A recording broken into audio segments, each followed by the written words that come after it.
24 जून से संसद का मॉनसून सत्र शुरू होने वाला है और 26 जून को नए लोकसभा स्पीकर का चुनाव होना है। लेकिन अब तक ये तय नहीं हो पाया है कि लोकसभा का अगला अध्यक्ष कौन होगा, आखिर किस पार्टी से होगा, क्या बीजेपी अपने सहयोगी दलों में से किसी एक को ये अहम पद सौंपेगी भी या नहीं। और जिस तरह से विपक्ष डिप्टी स्पीकर पद की मांग कर रहा है, ऐसे में उसकी ये डिमांड पूरी होगी या नहीं, ये बड़े सवाल है। खैर, ये तो आने वाले वक्त के साथ पता चल ही जाएगा, लेकिन आज हम आपको ये बताने जा रहे हैं कि स्वतंत्र भारत के इतिहास में अब तक कितनी बार विपक्षी सांसद लोकसभा के स्पीकर रह चुके हैं। साथ ही साथ ये भी जानेंगे कि पिछली बार टीडीपी को लोकसभा स्पीकर का पद देकर बीजेपी ने कैसे अपने ही पैर पर कुल्हाड़ी मार ली थी, जिसके चलते अटल बिहारी वाजपेयी सरकार गिर गई थी। नमस्कार, मैं हूं रोहन शर्मा और आप देख रहे हैं न्यूज नेशन। आजाद भारत के इतिहास में अब तक 17 लोकसभा स्पीकर रह चुके हैं, जिनमें कांग्रेस के 10 स्पीकर, बीजेपी और जनता पार्टी के 2-2 स्पीकर, जबकि जनता दल, टीडीपी, शिवसेना और सीपीआईएम के 1-1 स्पीकर रह चुके हैं। कांग्रेस के गणेश वासुदेव मावलंकर लोकसभा के पहले अध्यक्ष थे। इनका कार्यकाल मई 1952 से लेकर फरवरी 1956 तक था। हमारे संसदीय इतिहास में नीलम संजीव रेड्डी ऐसे एकमात्र लोकसभा स्पीकर रहे हैं जिन्होंने स्पीकर पद का कार्यभार संभालने के बाद अपनी पार्टी कांग्रेस से त्याग पत्र दे दिया था। दरअसल उनका मानना था कि चूंकि स्पीकर सभी सदस्यों का प्रतिनिधित्व करता है, इसलिए उसे किसी दल से जुड़ा नहीं होना चाहिए। वहीं भारतीय संसदीय इतिहास में अब तक 2 महिलाएं लोकसभा अध्यक्ष बन चुकी हैं। 2009 से 2014 तक मीरा कुमार लोकसभा की 15वीं अध्यक्ष रहीं। इस पद पर आसीन होने वाली वे पहली महिला थी। तो वहीं 2014 से 2019 तक सुमित्रा महाजन लोकसभा की 16वीं अध्यक्ष रहीं। आजाद भारत के सालों पुराने इतिहास में अब तक केवल एक बार ही 11वीं लोकसभा में विपक्ष के एक सदस्य को लोकसभा स्पीकर चुना गया था और उसका किस्सा भी बेहद रोचक है। कहा जाता है कि बीजेपी ने अपनी सरकार बचाने के लिए कांग्रेस के सांसद को स्पीकर पद सौंप दी थी। कांग्रेस के इस सांसद का नाम था पीए संगमा। हालांकि पीए संगमा अब हमारे बीच नहीं है, लेकिन सरकार में नहीं रहते हुए भी वे लोकसभा स्पीकर कैसे बने, ये जानना बेहद जरूरी है।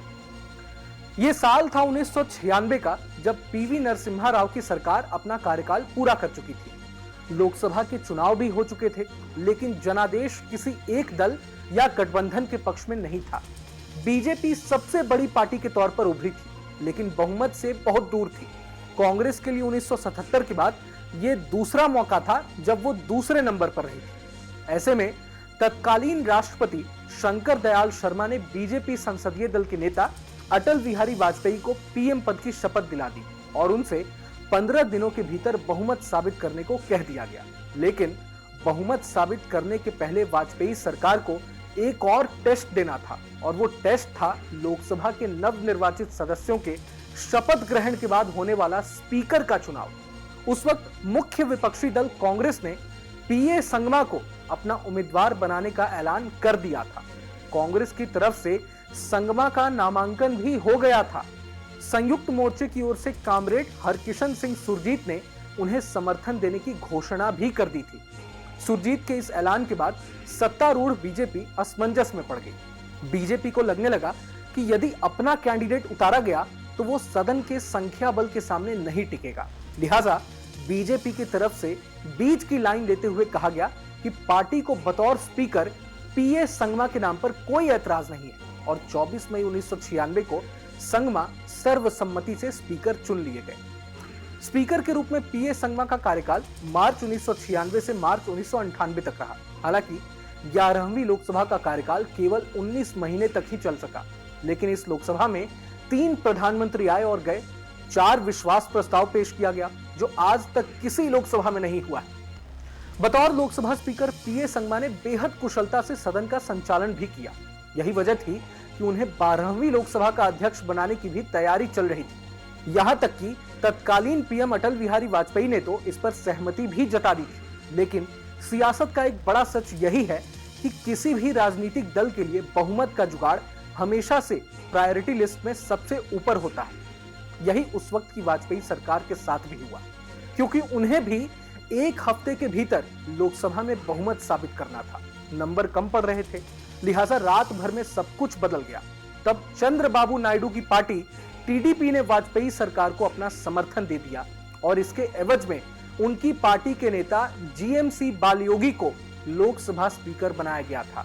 हालांकि ठीक एक साल बाद बालयोगी के एक फैसले के चलते अटल बिहारी वाजपेयी सरकार गिर गई थी। तब एआईएडीएमके प्रमुख जयललिता ने केंद्र की अटल बिहारी वाजपेयी सरकार से अपना समर्थन वापस ले लिया था। वाजपेयी सरकार को लोकसभा में विश्वास प्रस्ताव पेश करना था, वोटिंग होनी ही थी।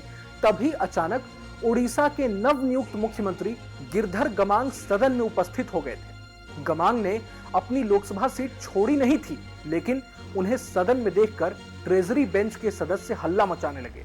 सदस्यों का तर्क था कि राज्य के पॉलिटिकल सिस्टम में जा चुका आदमी संसद की बैठक में भला कैसे शामिल हो सकता है। उधर विपक्ष के सांसदों का तर्क था कि चूंकि गमांग ने लोकसभा से इस्तीफा नहीं दिया है, इसलिए वे अभी भी संसद के सदस्य हैं और वोटिंग कर सकते हैं। लोकसभा स्पीकर बालयोगी ने दोनों पक्षों को गंभीरता से सुना और उसके बाद विश्वास प्रस्ताव पर गमांग के वोटिंग करने या ना करने का फैसला उनकी अंतरात्मा पर छोड़ दिया। तब उड़ीसा के सीएम पद पर रहते हुए गिरधर गमांग ने बतौर सांसद लोकसभा की वोटिंग में हिस्सा लिया और एक वोट से अटल बिहारी वाजपेयी की सरकार गिरा दी थी। हालांकि वो समय अलग था, अब हालात अलग हैं। इस वक्त टीडीपी बीजेपी के साथ मिलकर केंद्र की सत्ता में है। सूत्रों से मिली जानकारी के मुताबिक इस बार लोकसभा का स्पीकर बीजेपी का हो सकता है, जबकि डिप्टी स्पीकर का पद एनडीए के घटक दलों के पास जा सकता है।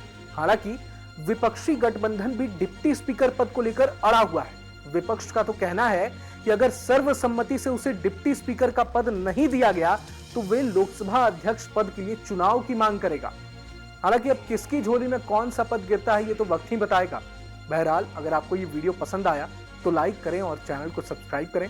वहीं तमाम बड़ी खबरों के लिए देखते रहें न्यूज़ नेशन।